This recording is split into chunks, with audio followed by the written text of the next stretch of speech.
नमस्कार। Number 1 debate show ताल ठोके में आपका बहुत बहुत स्वागत है। आपके साथ मैं हूं राम मोहन शर्मा।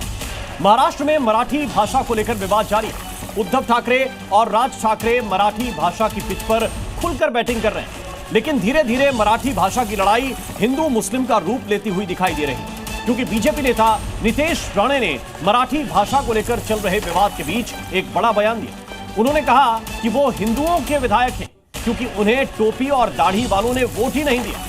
यानी कि नितेश राणे साफ साफ कह रहे हैं कि उनको मुस्लिमों ने वोट नहीं दिया, इसीलिए वो उनके विधायक नहीं। यहां तक तो ठीक भी था। नितेश राणे ने इसके आगे उन्हें यानी मुस्लिमों को हरा सांप कह दिया, जिसके बाद से मामले ने तूल पकड़ लिया। अबू आजमी ने कहा कि नितेश राणे कौन होते हैं किसी के धर्म में हस्तक्षेप करने वाले, तो वहीं कांग्रेस ने भी नीतीश के बयान पर आपत्ति जताई। ऐसे में सवाल है कि क्या बीएमसी चुनाव के लिए भाषा और मजहब मुद्दा बन रहा है, और मराठी भाषा की लड़ाई हिंदू मुस्लिम पर आखिर क्यों आ गई? और सबसे बड़ा सवाल यह कि क्या हरे सांप वाले बयान से मुस्लिमों को भड़काने की कोशिश की गई है? आज इन्हीं अहम मुद्दों पर ताल ठोक कर करेंगे चर्चा, लेकिन पहले देखते हैं एक छोटी सी रिपोर्ट।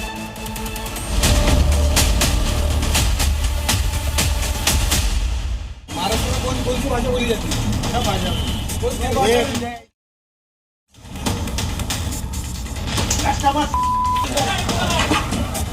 हिंदू समाजाने निवडून आणलंय, दोन टोपी दाढीवाला आहे, ठीक आहे, काम देतो, मग भाई काम देतात, हा भाईचा मग भाग पडायला जातो, असा विषय आहे। हे लक्षात ठेवा, आपल्याला तुम्ही किती दूध पाजलं। नितेश राणे जी कौन होते हैं हमको बोलने वाले? क्या मैं इनसे कहूं कि आप जो है आपका जो धर्म पुस्तक है वो आप जो है मराठी में पढ़िए और उसको संस्कृत में मत पढ़िए या जिसमें लिखी मत पढ़िए, वो कुछ नहीं होते हैं। एक हिंदू को मारा गया तो मुझे बोलना है कि इतनी हिम्मत जाके नल बाजार और मोहम्मद अली रोड में दिखाओ ना। वो जो दाढ़ी वाले और गोल टोपी वाले क्या मराठी में बात करते क्या? उधर जाने की, उनको कान के नीचे बजाने की हिम्मत नहीं है। महाराष्ट्र में मराठी तो बोलनी ही पड़ेगी। अगर मराठी नहीं आती है तो आपका ये एटीट्यूड नहीं चलेगा कि हम मराठी बोलेंगे नहीं। भारतीय जनता पार्टी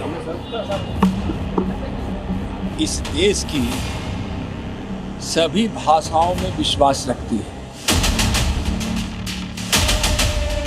हिंदी, हिंदू, हिंदुस्तान, हिंदू आणि हिंदुस्तान मान्य आहे, पण हिंदीची सक्ती आम्हाला मान्य नाही। तुम्ही किती कमिट्या करा, हिंदीची सक्ती तुमचे 7 पिढ्या उतरल्या तरी आम्ही लावू देत नाही। कोई भाषा के आधार पर गुंडागर्दी करेंगे तो हमारी सरकार उनको छोड़ेगी नहीं, उनके ऊपर कार्रवाई करेगी। स्वभाषा का अभिमान होना चाहिए, मातृभाषा का अभिमान होना चाहिए, पर उसको आगे करके अगर कोई गुंडागर्दी करेगा तो सहन नहीं किया जाएगा।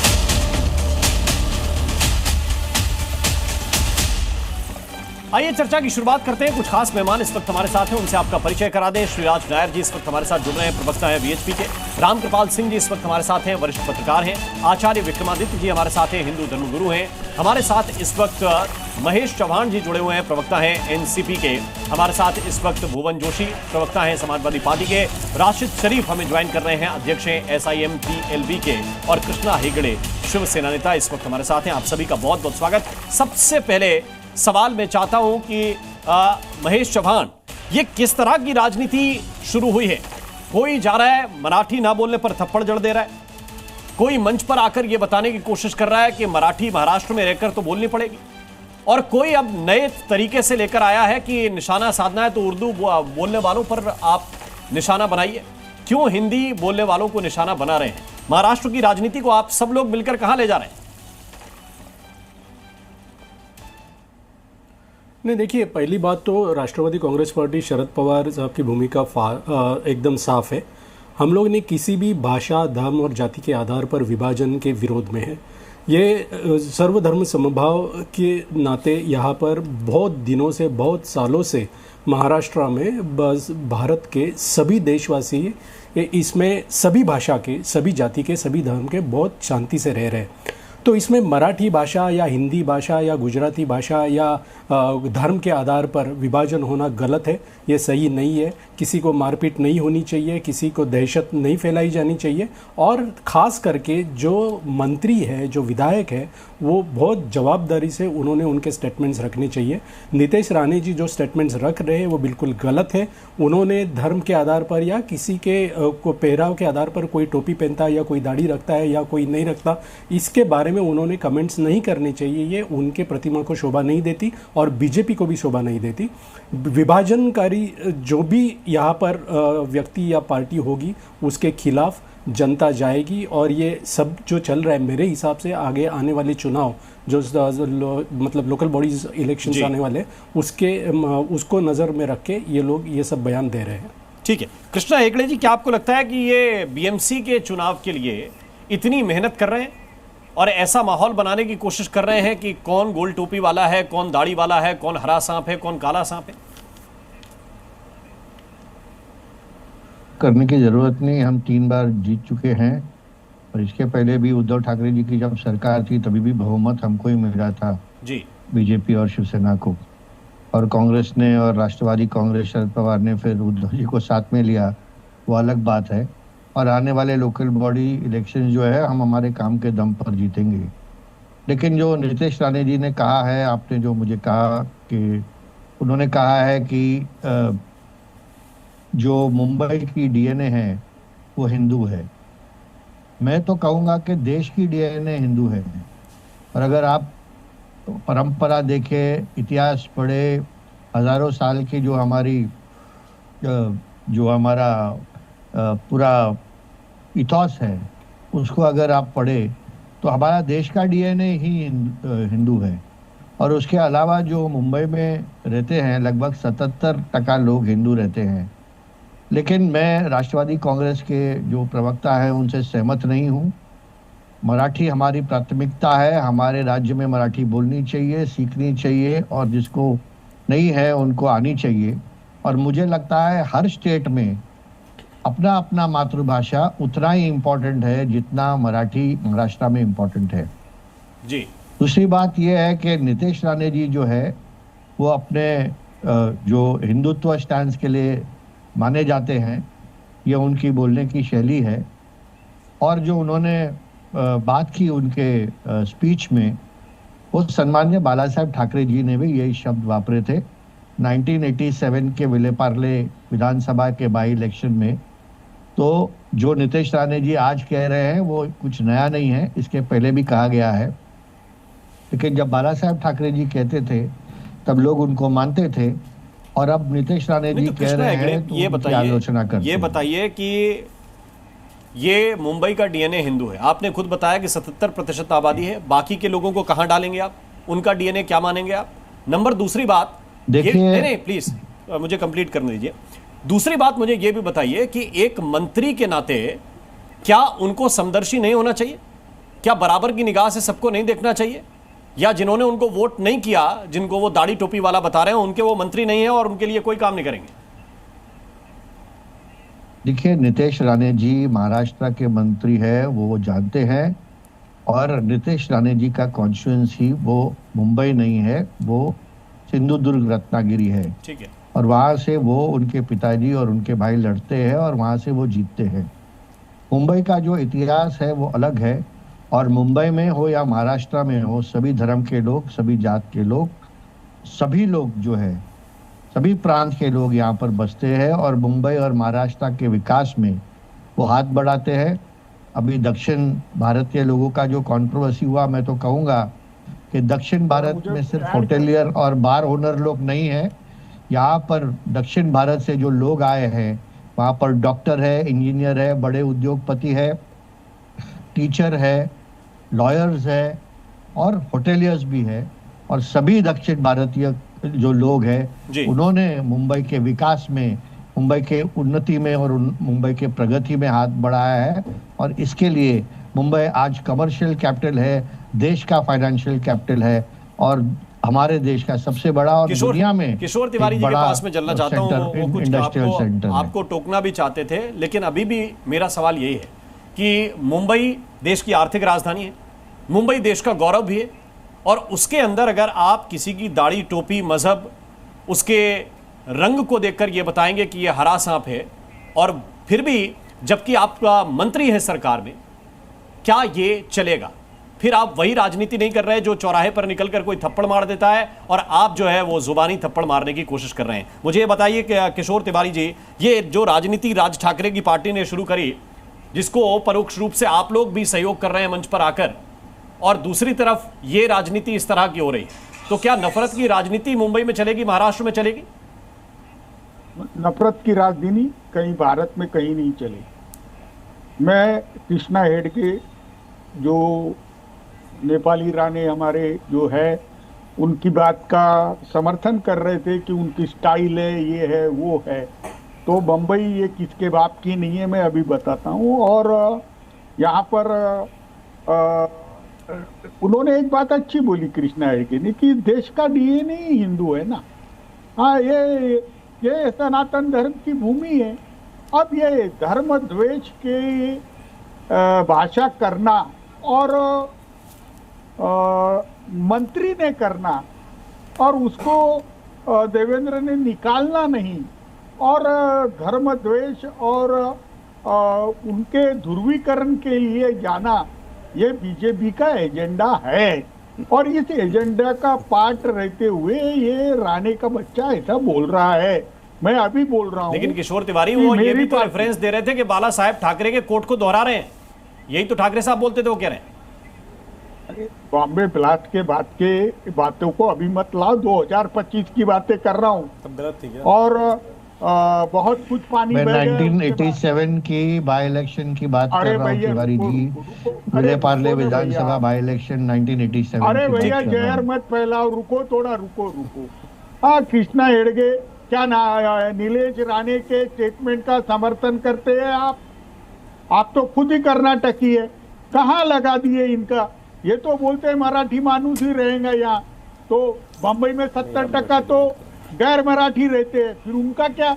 और बम्बई क्या निर्माण, आपने शायद सुना नहीं मैंने क्या बोला अच्छी तरह से। अरे भाई तुमने बोला कि निर्माण उनने किया, मैंने कहा कि सभी जो धर्म है उनका हाथ है मुंबई। ये नेपाली राणे का पहले बताओ, तुम समर्थन कर रहे क्या नहीं कर रहे? आप नेपाली राणे का समर्थन करते या नहीं करते? सरकार के मिनिस्टर, ये नेपाली राणे क्या है? आप तो मुंबई को बम्बई बोल रहे हैं, यहाँ पर मुंबई को बम्बई बोल रहे हैं।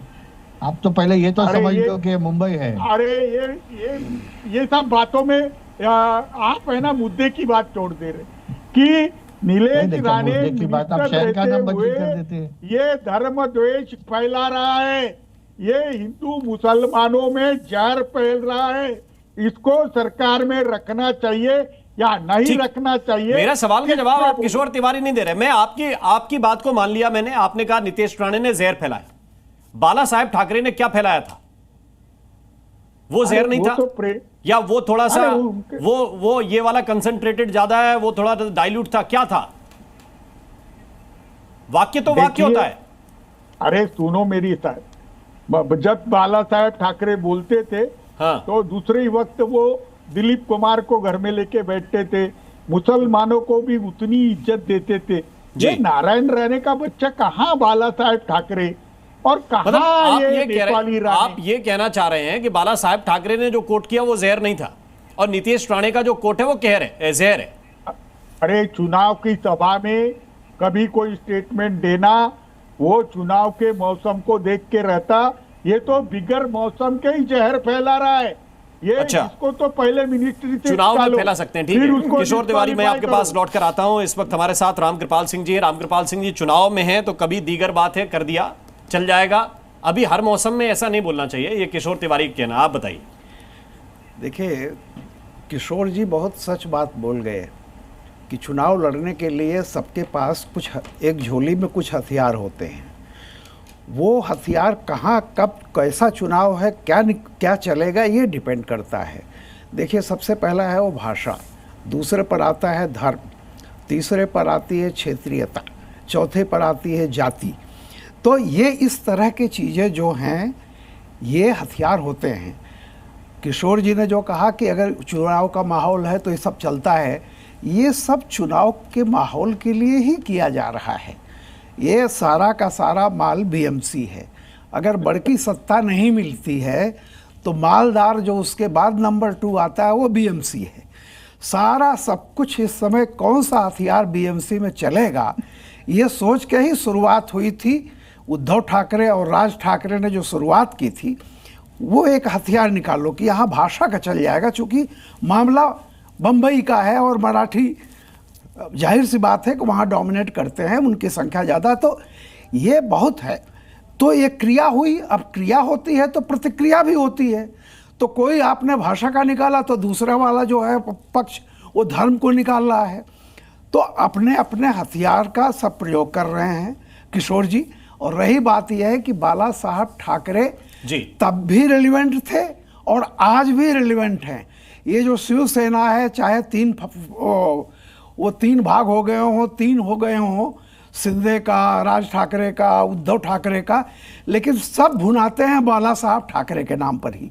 और ईमानदारी की बात यह है कि बाला साहब ठाकरे ये मानते थे कि भाषा वो धर्म को पहले, यानी हिंदुत्व की बात वो पहले करते थे, वरना दिल्ली में आकर के इंडिया और पाकिस्तान मैच के बीच में पिच खोदने की कोई ज़रूरत नहीं थी। तो जाहिर सी बात है कि उनका एक बड़ा लक्ष्य था। लेकिन अब वो मैंने कहा ना कि जब आपको ये चला गया, ये नहीं मिला, ये नहीं मिला, ये नहीं मिला, तो जो अब मिलता हुआ दिख रहा है वो है बीएमसी। बीएमसी में जीत के लिए अभी देखिए क्या क्या होता है। धर्म भी चलेगा, भाषा भी चलेगी, और जिस तरह का पैटर्न है हो सकता है कुछ और भी चीज़ें चलें। जी ठीक है, मेरे साथ इस वक्त श्रीराज नायर हैं। श्रीराज नायर, क्या ये महाराष्ट्र का चुनावी मुद्दा है? क्या महाराष्ट्र का टेम्परामेंट इस वक्त यही है कि जो मराठी में बात नहीं करेगा, जो मराठी नहीं बोलेगा, वो वहां पर रह नहीं पाएगा, पिटेगा? और अब नेक्स्ट चैप्टर यह है कि जो उर्दू बोलेगा या जो नमाज पढ़ेगा, यह भी नीतीश राणे ने क्योंकि कहा, जो नमाज पढ़ेगा वो क्यों नहीं पढ़ता मराठी में? क्या इस स्तर पर राजनीति जाएगी? देखिए राम, बड़े दुर्भाग्यपूर्ण बात है। ये सारा भाषा प्रेम केवल और केवल चुनाव को लेकर के आने वाले 3-4 महीने में मुंबई महानगर पालिका के चुनाव, कॉरपोरेशन के चुनाव है, और उसी को लेकर के ये भाषा प्रेम है। मेरा परिवार मुंबई में स्वतंत्रता के पहले से रहता है। हमारा परिवार केरल से है। बीच में मेरे पिताजी कुछ समय गुजरात चले गए, मैं तो फिर वापस मुंबई में हूँ कई वर्षों से। मैंने इस मुंबई शहर में ऐसा कोई व्यक्ति नहीं देखा जो मराठी भाषा से प्रेम नहीं करता। मराठी भाषा, मराठी साहित्य, मराठी रंगमंच, मराठी सिनेमा इतना रिच है, इसको जबरदस्ती क्यों मुंह में हाथ डाल करके या एक शगुफा खड़ा करके कि कोई मराठी से प्रेम नहीं करता या मराठी नहीं बोलना चाहता, ये बिल्कुल बात गलत है। और मैं स्वयं यहाँ रह रहा हूँ, दिन रात रह रहा हूँ, तो हर व्यक्ति मराठी से प्रेम करता है। केवल और केवल भाषा प्रेम चुनाव को लेकर के और हिंदुओं को आपस में लड़ाना, ये बहुत दुख की बात है। लेकिन श्रीराज नायर, मुझे ये भी तो बताइए, फिर आपके मंत्री तो सरकार के मंत्री तो सिलेक्टिव होके कह रहे हैं कि इधर चले जाइए, नल बाजार चले जाइए, वहां के लोगों को बुलवाइए, वहां के लोगों को ऐसे हाथ डाल के देखिए। तो क्या ये उनकी भी राजनीति नहीं है? देखिए, उन्होंने एक्शन का रिएक्शन बोला, क्योंकि ये बात बिल्कुल सच है। आपने कई वीडियो देखे होंगे, नल बाजार, भिंडी बाजार, बांद्रा ईस्ट, ये सब जो नया नगर, मुंब्रा, इनको मुंब्रा के विधायक जितेंद्र आवाड़ी मंच पर थे, उनके चुनावी क्षेत्र के लोग कितना मराठी बोलते हैं। तो ये केवल और उनके सामने तो कोई जाता नहीं है बोलने के लिए कि आप मराठी बोलिए। कितने मुसलमान जो है यहाँ पे मराठी बोलने वाले हैं मुंबई के। तो केवल और केवल जो है आपस में हिंदुओं को लड़वाना, ये गलत है। और ये स्वर्गीय बाला साहेब ठाकरे के विचारों के विपरीत की बात है। स्वर्गीय बाला साहेब ठाकरे को हिंदू हृदय सम्राट कहा जाता था। तो उनके अगर उनको ये दुख पहुंचाने की बात है, संपूर्ण हिंदू समाज को एक करने की बात होनी चाहिए। यहाँ की इतना बड़ा चैलेंज है, जिस प्रकार से धर्म को देख करके पतलून उतार करके जहां हिंदुओं को मारा जा रहा है, वहां केवल और केवल एक शगुफा खड़ा करके हिंदुओं को चांटा मारना, एक हिंदू को। हमारे साथ इस वक्त भुवन जोशी भी जुड़ गए, तो हमारे साथ इस वक्त अनंत विजय जी भी हैं, राशिद शरीफ है, हमारे साथ आचार्य विक्रमादित्य जी भी। मैं आचार्य विक्रमादित्य जी आपको इन कराना चाहता हूं, ये क्या होता है हरा सांप, ये क्या होता है दाढ़ी टोपी? क्या इस तरह से राजनीति में अब आगे खासतौर से सरकार के चुने हुए मंत्री बढ़ेंगे? देखिए राम, इस वक्त बड़ा सोचने की, विचार करने की जरूरत है कि देश विभाजन की तरफ कहां पहुंचा रहे हैं। हम समाज को विभाजित करते चले जा रहे हैं।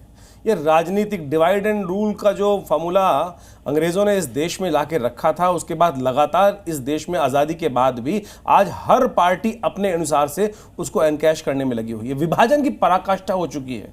यानी आज हम व्यक्ति को व्यक्ति नहीं मान रहे हैं, हिंदुस्तान, भारत के अंदर हिंदुस्तान हिंदू नाम रखा गया और माननीय सर्वोच्च न्यायालय ने इसको कहा कि उस कटक से लेकर नीचे सिंधु तक, हिमालय से लेकर नीचे सिंधु तक जो क्षेत्र है वो भारतवर्ष है, वो हिंदुस्तान है, हिंदू है, वो उस समस्त लेह क्षेत्र में रहने वाले हिंदू हैं। लेकिन विभाजन की पराकाष्ठा इस प्रकार की हो चुकी है कि भाषा जिससे हम अपने संवाद को सामने वाले तक पहुंचाते हैं, उस पर भी हम विभाजन की पराकाष्ठा को प्राप्त कर चुके हैं। बड़ा एक सोचनीय विषय, निंदनीय विषय आ चुका है कि हम राजनीतिक तौर पर कैसे विभाजन किया जा रहा है। हर व्यक्ति अपने आप कहां जा रहा है। अरे विभाजनकारी नीतियां अपनाने के चक्कर में बाहर के लोग इस देश को खंड खंड करने के लिए प्रयास कर रहे हैं और राजनीतिक लोग अपनी रोटी को सेकने के लिए उसमें आहुति पे आहुति डाले जा रहे हैं। मैं कहूंगा ये इस देश को इस प्रकार पहुंचा देगा, वहां पहुंचा देगा कि जो अंबेडकर साहब ने सोचा था, कहीं वो हमको ये न लगने लगे कि उस समय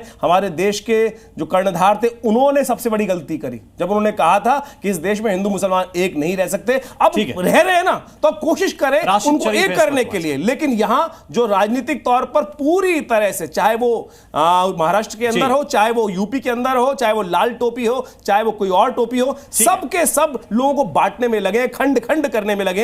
एक होइए, एक होइए। शरीफ हमारे साथ हैं। राशिद शरीफ, अभी शिवसेना के दोनों गुट के प्रवक्ताओं को आपने थोड़ी देर पहले सुना होगा और वो कह रहे हैं कि मुंबई का डीएनए हिंदू है। ये तो ठीक है, माने उद्धव ठाकरे की पार्टी भी कह रही है, एकनाथ शिंदे की पार्टी भी कह रही है कि ये डीएनए हिंदू ही है और आपको ये समझ लेना चाहिए। यही सोच सब ये लोगों की तीन पार्टी कर दी है, यही सोच इनकी। आज शिंदे जी की पार्टी हो गई, राज ठाकरे की एक हो गई, उदय ठाकरे की हो गई। इनकी सोच का ये बहुत बड़ा नुकसान है, इनकी सोच का। अगर आप ये देखेंगे, अभी नीतीश राणे की जो बयान, इससे पहले का भी बयान जो मुसलमानों के खिलाफ था, ये बात करें हम मस्जिद में घुस के मारेंगे। अरे भैया तुम मुसलमानों को कमजोर क्यों समझ रहा भाई? मेरी जान, दुनिया के पूरे वर्ल्ड में दुनिया का दूसरा नंबर है मुसलमानों का, और हिंदुस्तान में सबसे बड़ी तादाद बोलते मुसलमानों की। SC, ST, OBC, ये आदिवासी सब बटे हुए हैं। सबसे ज्यादा अगर कोई फायदा तो उठा रहे हैं आप लोग साहब, आपके नेतागण इसी का फायदा उठा रहे हैं। राशिद जी, एक मिनट, आपसे एक शब्द नहीं बोला जाता उन आतंकवादियों पर जिन्होंने पेंट उतार के लोगों को मारा, उन पे आपने एक शब्द नहीं बोला। उनका सपोर्ट करते हैं आप अपने मदरसों में, उनको लगता है। और आप भी गंदी राजनीति के कारण से इस देश के अंदर जो स्थिति पहुंची है वो ऐसी है कि आप लोगों ने इस देश के अंदर ऐसा माहौल बना दिया कि केवल हम उर्दू ही पढ़ेंगे, उर्दू के अलावा कुछ नहीं पढ़ेंगे। यहाँ पर आपने मदरसों के अंदर आदमी को आदमी नहीं माना है, यही कारण रहा है। आदि लोगों के जो नेता रहे हैं उसके कारण से इस प्रकार का बढ़ता चला जा रहा है। इस देश को देश मानो। ये बात कौन कर रहा है? ये बात मेरे साथ कौन कर रहा है? ये बात, अरे आप जैसे आतंकवादियों को इस देश के अंदर कौन दे रहा है? मुझे बताओ, कोई देश के अंदर विभाजन करने की बात कर रहे हैं आपके लोग, जिन लोगों को पेंट उतार के उनका नस्ल देखते हैं, उसके बाद उनको गोली मार देते हैं, उनका तो आप करते नहीं है। आतंकवादियों के मैयत के अंदर आपके लोग पहुंच जाते हैं आहुति देने के लिए, वहां पर क्या स्थिति बचा रखी है? आतंकवादी इसलिए मैं कह रहा हूं, मुझे बताइए आचार्य विक्रमादित्य, एक मिनट, भाषा पे संयम रखना पड़ेगा, भाषा पे संयम रखना पड़ेगा। कोई आतंकवादी नहीं है। एक मिनट, एक मिनट, आचार्य विक्रमादित्य, राशिद शरीफ, ये आप दोनों का आपसी विवाद नहीं है, ये देश का मुद्दा है जिसको समझने की जरूरत है। एक मिनट, नहीं, देश का मुद्दा है। हिंदू मुसलमान आज तक साथ रहे, हिंदू मुसलमान। अरे आप लोग विभाजन कर रहे हो भाई, आप लोग विभाजन कर रहे हो इस देश के अंदर, आप लोग विभाजन कर रहे हो। आप क्षेत्र में कोई कुछ नहीं सकता है। आप जिस प्रकार की बदतमीजी का वातावरण आपने बनाया इस डिबेट के अंदर, सब संयमित बोल रहे थे, कोई अगेंस्ट नहीं बोल रहा था, सब कह रहे थे, लेकिन आपने अभी हमें जहर घोलना शुरू किया। आप मौलाना, आपने मराठी वाला काम कर दिया, जहर घोलने वाला जो वो बोला है ना, डंक मार दिया आपने। हरा कोई भी हमारे स्टेट में बोला तो क्या उसको मार रहा? उसको आप बताइए, आप डंक मार रहे हैं भाई साहब, यहाँ पर कोई भी तेलंगाना में अगर मराठी, हरा डंक मार रहे हैं, तेलंगाना में कोई तेलुगु उर्दू, हरा डंक मार रहे हैं आप, उसको मार रहा है उसको। अरे हरा डंक मार रहे हो ना आप। ये बताइए कि अगर तेलंगाना में, कर्नाटक में, एक मिनट, कर्नाटक में अगर कोई तेलुगु कन्नड़ी और नहीं करे, अगर तेलुगु बात या उर्दू बात, तो उसको मारना हम लोग। तो यही तो विरोध तुम लोग इंसान पे यही विरोध हम दर्ज करा रहे हैं। आपको राशिद शरीफ शायद इतनी डिबेट में समझ नहीं आया, इसी बात का विरोध हम दर्ज करा रहे हैं यहाँ पे कि किसी की भाषा देखकर उसको थप्पड़ मारेंगे क्या? तो बोला था ना, अगर हम इंतजार कर रहे थे, अगर तू मस्जिद में आना था तेरी खतना करके भेजते थे हम। क्या करते थे? क्या बात कर रहे हैं? क्या बकवास कर रहे हैं? हैं? क्या लैंग्वेज बोल रहे हैं? किस तरह की भाषा का इस्तेमाल कर रहे हैं? क्या भाषा का इस्तेमाल कर रहे हैं? क्या भाषा का इस्तेमाल कर रहे हैं? क्या भाषा का इस्तेमाल कर रहे हैं? ये राशिद शरीफ ये कबूल नहीं है। मैंने विरोध दर्ज कराया। अगर आपके साथ कोई बदतमीजी, क्या भाषा का इस्तेमाल कर रहे हैं? केवल यही करना सीखे क्या? अम्बेडकर साहब ने कहा, मैं एक मिनट अनंत विजय के पास चलना चाहता हूँ। एक मिनट, अब मैं दोनों को रोकना चाहता हूँ। डिबेट को डिरेल नहीं होने दूंगा।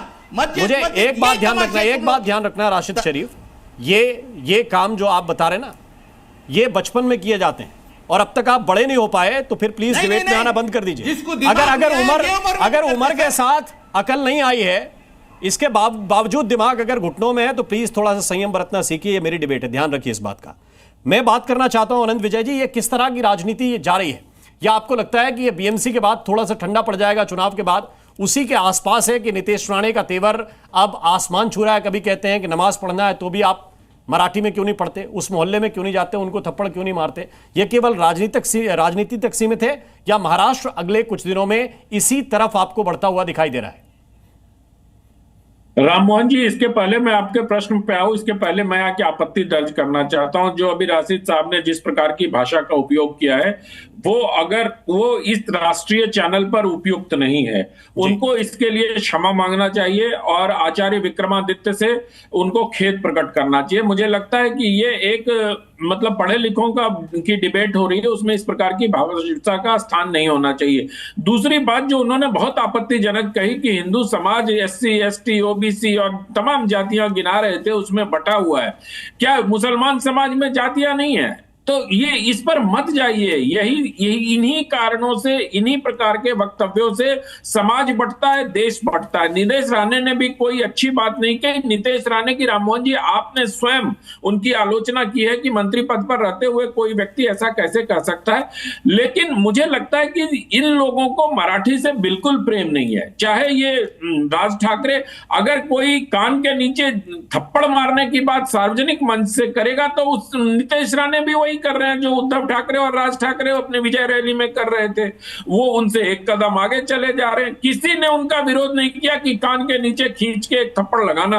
इन लोगों को मराठी से अगर प्रेम होता तो मराठी रंगमंच की जो हालत आज है, मराठी लोक कला की जो हालत है, जिस प्रकार से मराठी भाषा में अन्य भाषाओं के शब्द घुसकर उसको दूषित कर रहे हैं, अगर इनको मराठी की चिंता होती तो ये इन चीजों पर चिंता प्रकट करते। इनको तो बस बीएमसी चुनाव में जो अपनी खोई हुई जमीन है, जो दोनों भाइयों के हाथ से खिसक चुकी है, जिसको हिंदू समाज ने जिस प्रकार से हिंदू हृदय सम्राट बाला साहब ठाकरे के उत्तराधिकारियों ने जिस प्रकार से उनकी विरासत को कांग्रेस के साथ हाथ मिलाकर ईद मुबारकबाद के पोस्टर लगाकर नष्ट किया, मुझे लगता है कि अब वो उसी खोई हुई जमीन को खोजने की तलाश में मराठी और गैर मराठी का मुद्दा उठा रहे हैं। और ये बहुत पुरानी बहस हो चुकी है, इससे उनको जरा भी फायदा नहीं होगा। महाराष्ट्र इससे बहुत पहले आगे बढ़ चुका था, वापस आकर उसी मुहाने पर खड़ा कर दिया कि ऐसा लग रहा है कि हम 20-25 साल पुरानी राजनीति को डिस्कस कर रहे हैं आपके साथ बैठकर। भुवन जी, बल्कि और पहले चले जाइए, जब मुंबई और महाराष्ट्र का विवाद चल रहा था तब भी मराठी का मुद्दा उठा था। जब मुंबई को महाराष्ट्र के साथ जोड़ने की बात हो रही थी,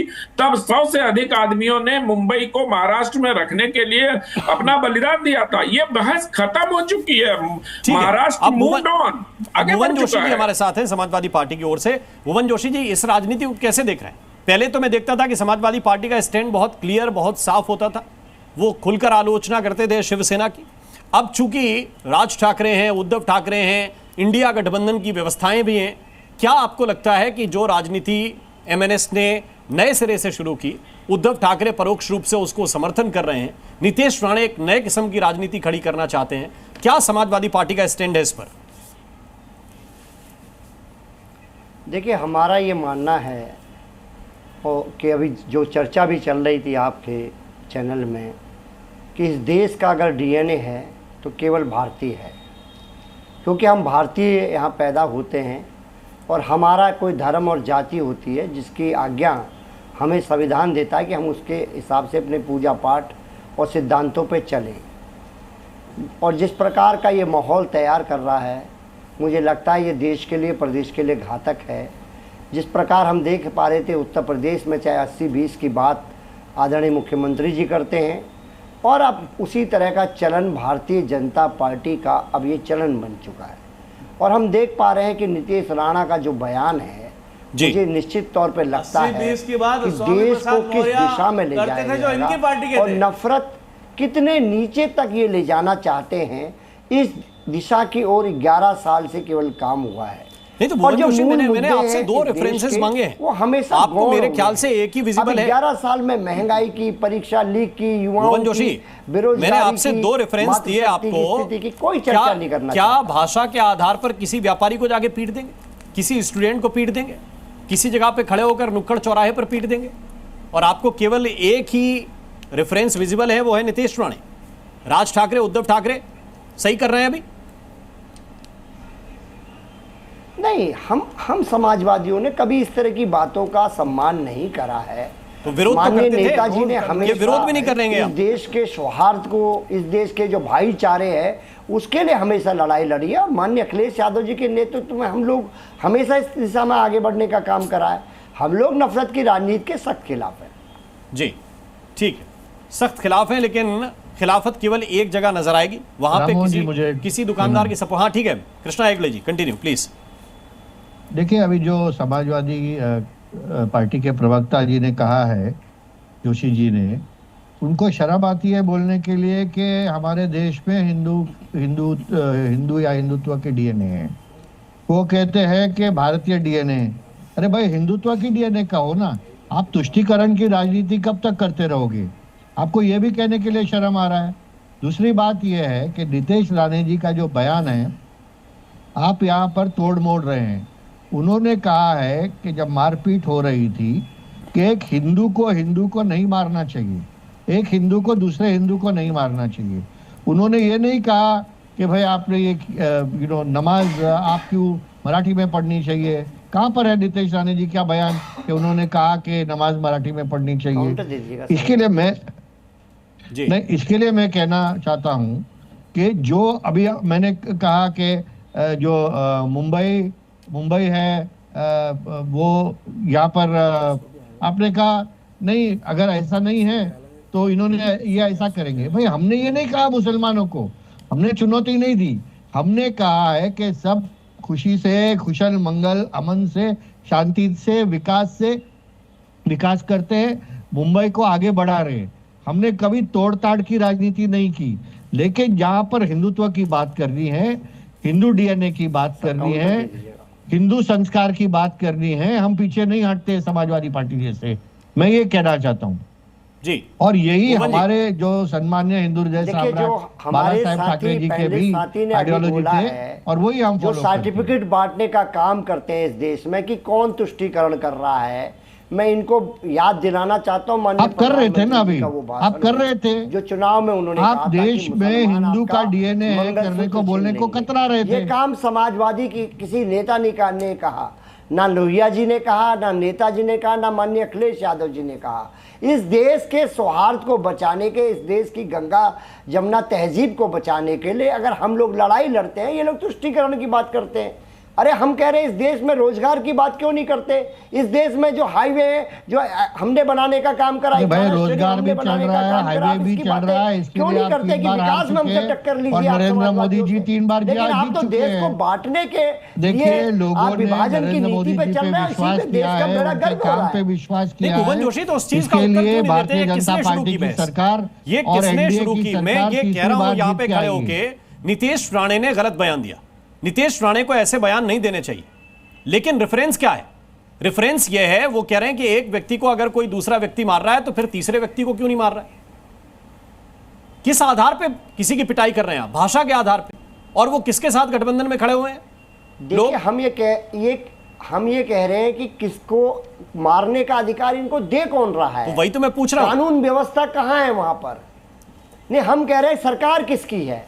कौन अधिकार दे देता है? सरकार क्या कार्रवाई कर रही है? सरकार का फेलियर है। राज ठाकरे का आपने मंच से भाषण सुना कि नहीं सुना? भारत के नागरिक को उद्धव ठाकरे का जब दोनों साथ आए मंच से भाषण सुना कि नहीं सुना? संविधान देता है, ये संविधान की शपथ लेके अगर संविधान की रक्षा नहीं कर पा रही है महाराष्ट्र में भारतीय जनता पार्टी, तो उन्हें इस्तीफा दे देना चाहिए। मैं कह रहा हूं, देखिए हमारी पार्टी सक्षम है। सम्माननीय मुख्यमंत्री देवेंद्र फडणवीस जी ने कहा है कि जो भी कानून अपने हाथ में लेगा, कानून कड़ी से कड़ी सजा देगी और उनके ऊपर एक्शन लेगी।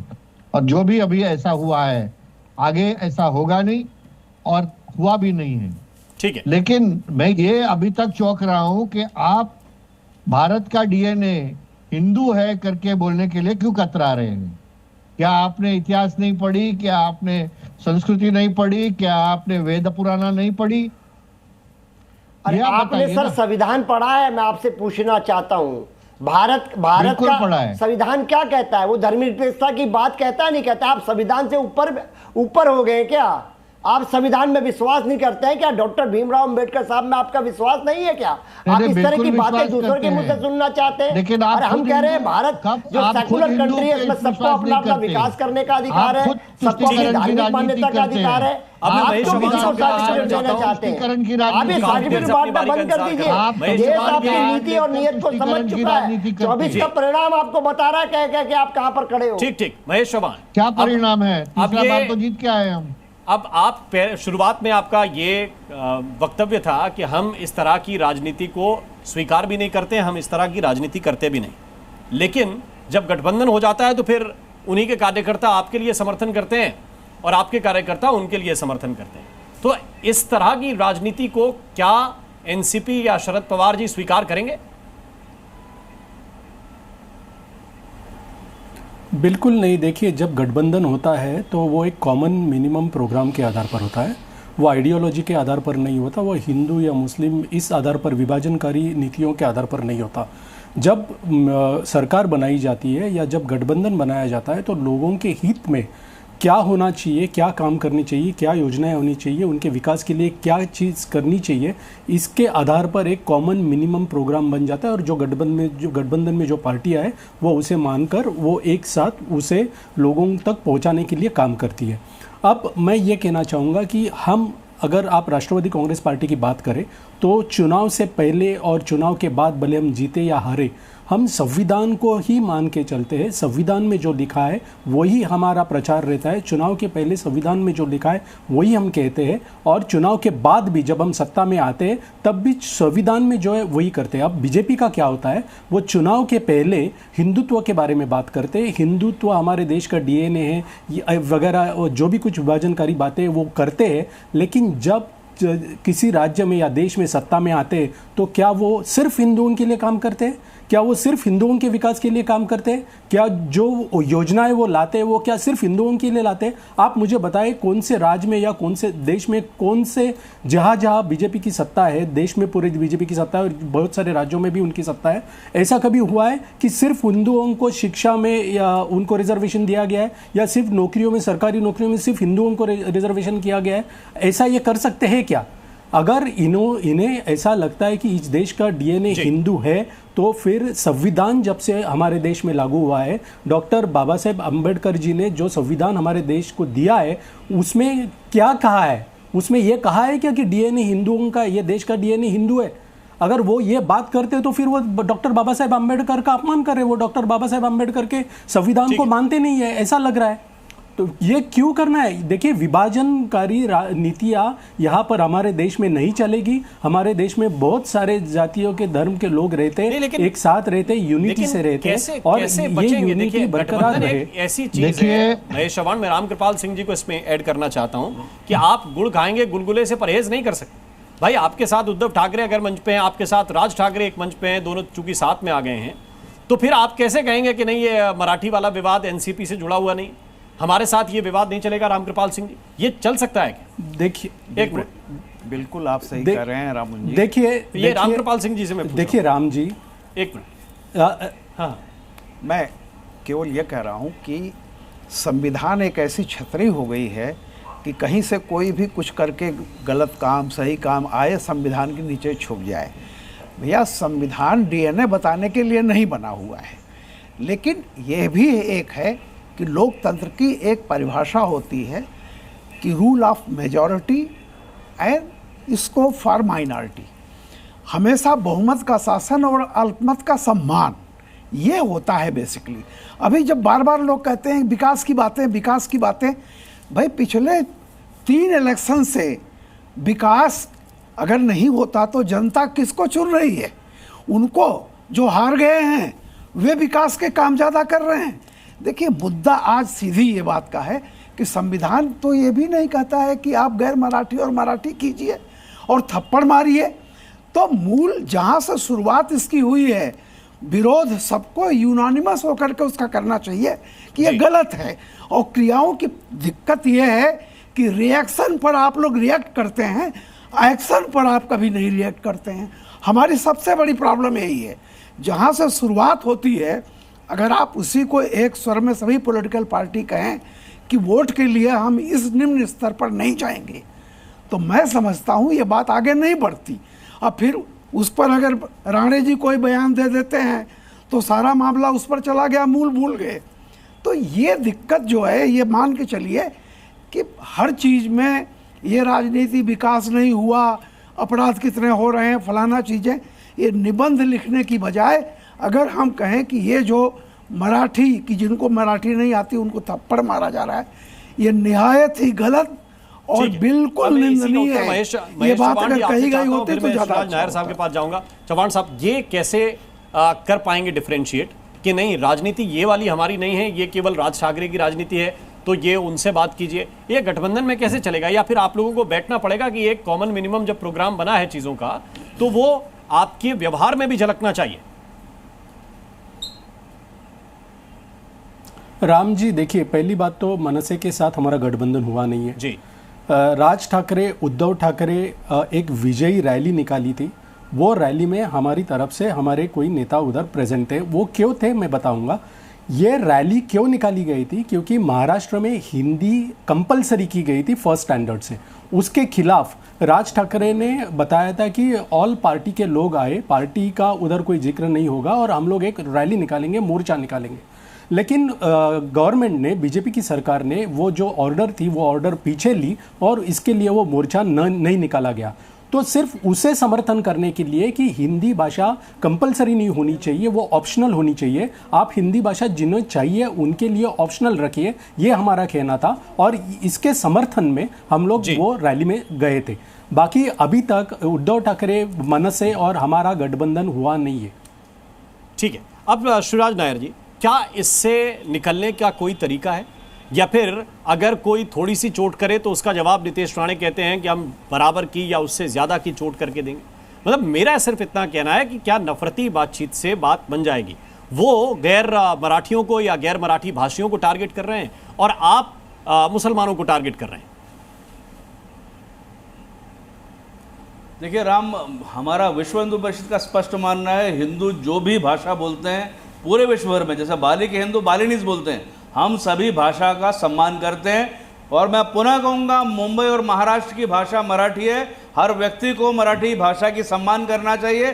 जिसको नहीं आता उसको सीखने का प्रयास करना चाहिए, परंतु इसको केवल चुनावी विषय बना करके, चुनावी प्रेम बता करके गरीब छोटे हिंदुओं को मारना पीटना, विश्व हिंदू परिषद इसका पूरी तरह से खंडन और विरोध करता है। हिंदुओं को आपस में नहीं लड़ाना चाहिए, हिंदू एक होना चाहिए। 4 महीने होंगे, चुनाव खत्म हो जाएंगे, वापस इस मुंबई में सभी हिंदुओं को जीना है। हिंदुओं के समक्ष बहुत सारे चैलेंजेस हैं, अगर बटेंगे हिंदू तो कटेंगे। इसलिए किसी भी हालत में, चाहे वो राज ठाकरे साहब हो, उद्धव ठाकरे साहब हो, एक बड़ा विजन देख करके अपनी राजनीति करें, यही हम दरख्वास्त करते हैं। और यहाँ पे महाराष्ट्र में सारी गंदगी चौहान साहब की पार्टी ने की है। 2019 के चुनाव में शिवसेना और बीजेपी ने साथ में चुनाव लड़ा था। 50 सीट के शिवसेना को अगर सत्ता में ला करके ये सारी गंदगी शरद पवार साहब ने की, और ये सब जो हो रहा है कहीं ना कहीं वो उसके पूर्ण रूप से जवाबदार है। सुप्रिया सुले जी भी वहां पर गई थी, आज इसका जस्टिफिकेशन दे रही है। तो ये जस्टिफिकेशन न दे करके आज महाराष्ट्र और देश के लोग मूर्ख नहीं है। चौहान साहब सब समझते हैं आपकी राजनीति को। हिंदुओं को आपने बहुत लड़ा दिया, अब हिंदू जाग गया है। महाराष्ट्र में जैसे विधानसभा में हिंदू एक हुए, सारे तुष्टीकरण की राजनीति को रौंदा, और इस प्रकार का जो रिजल्ट आया विधानसभा के, उसी तरह से कॉर्पोरेशन के चुनाव के नतीजे भी आएंगे, ये आप मान लीजिए। बात हो गई, मैं चौहान साहब का एक रिएक्शन लेता हूं। महेश जी। नहीं राम जी, देखिए ये गलत बात कर रहे हैं। ये आपके चैनल पर आकर ऐसी गलत फहमी फैलाएंगे तो वो गलत होगा। पहली बात 2019 में जब चुनाव हुए थे तब 2019 में कौन लड़ा था साथ में? बीजेपी, सुनिए, बीजेपी अपनी सरकार नहीं बना पाई, बीजेपी अपनी सरकार नहीं बना पाई। इसके बाद शरद पवार साहब ने अपनी सरकार बना ली, तो इसमें गलत कुछ था ही नहीं। दूसरी बात, ये लोग अभी जो बोल रहे कि सुप्रिया सुले जी उस मंच पे राज ठाकरे और उद्धव ठाकरे के गई थी, तो मैंने अब भी बताया वो क्यों गई थी। वो मारपीट करने के लिए नहीं गई थी, मारपीट करो ये कहने के लिए नहीं गई थी, वो इसलिए गई थी महाराष्ट्र में मराठी भाषा कंपलसरी होनी चाहिए, हिंदी भाषा ऑप्शनल होनी चाहिए, वो कंपलसरी नहीं होनी चाहिए। धन्यवाद करना चाहता हूँ। सिर्फ बात इतनी है कि नफरत से काम नहीं चलेगा। अगर समरसता की बात करेंगे, सबको साथ लेने की बात करेंगे, तो शायद फिर उनकी राजनीति ना चले, और इसीलिए ये कोशिश इसी तरह की महाराष्ट्र में नजर आ रही है। इसी के साथ ताल ठोके में अभी के लिए बस इतना है। नमस्कार। जी न्यूज़।